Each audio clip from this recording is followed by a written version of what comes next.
people come to the work through word of mouth, by having intensive experiences that are meaningful to them. And they find practitioners that continue to support them in that. And some of them think that they would like to go on and become practitioners of this work. And it's not to say that all the people that come to our work do not have the necessary ingredients or don't have the backgrounds that they need. But in general, the work to really come into being a skillful practitioner. For example, I hold a training called the Feldenkrais Training Academy. I've had one academy. Now, I've set up a minimum standard of graduation in that academy. A standard of a graduation that requires the students to have documented that they have practiced 100 ATM lessons before they ask to do their practicum, their ATM practicum. The normal training process only requires that students have one ATM practicum and no particular practice. I ask for my students to document that they've given 100 FI lessons before they can sit for their FI practicum, functional integration practicum, the hands-on or the hands-with work. I don't like to call it hands-on work because we don't work hands-on. We don't treat a person as an object. We engage with a person. So we are engaged with our hands with a person, and we are the environment. The two of us are an environment that is built in which to learn from each other.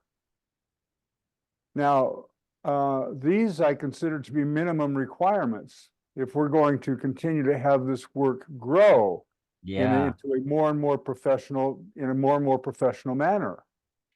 How many years take a person to have the skill of sharing Feldenkrais method? In order for a person to be a beginning competent practitioner, I believe that it actually still takes about 4 years. I mean, you'll meet a gifted person who will be able to do things very, very nicely early on. But for the most part, the whole process of experiencing enough awareness through movement so that you have a really deep internal matrix of material within yourself that is there as a neurological matrix to inform you as to how to engage with another person. It's a long apprenticeship to form that matrix.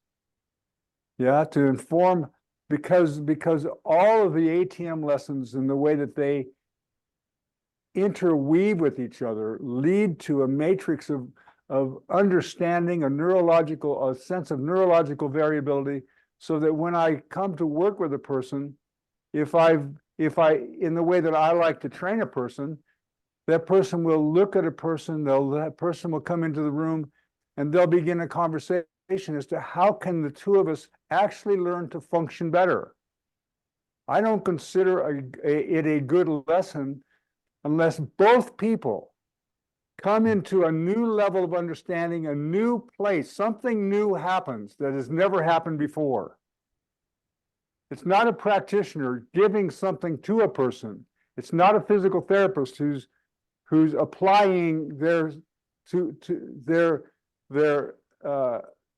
science to a person.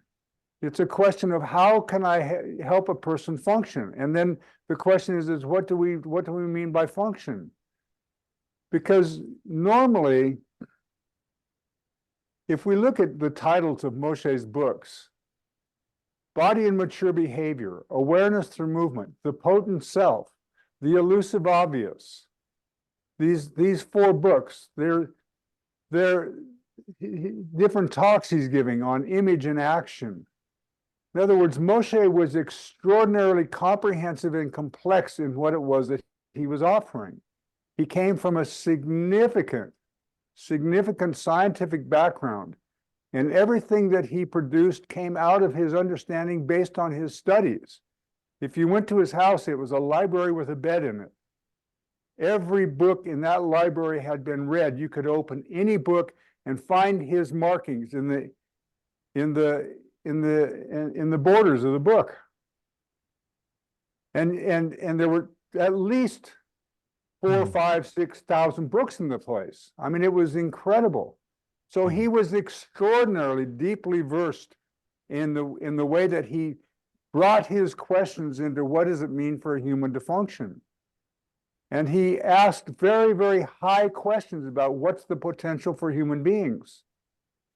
And so the idea of the work being diminished to help improve your back pain is a significant diminishment of the nature of what it was that I think that Moshe was really pointing towards. Moshe was pointing towards having a person find something essential within themselves, some expression within themselves that was hidden, that was meant to be expressed, to be brought into life. Now, how do you train people to be a resource for people who are want to be able to bring their own life into expression? And yeah,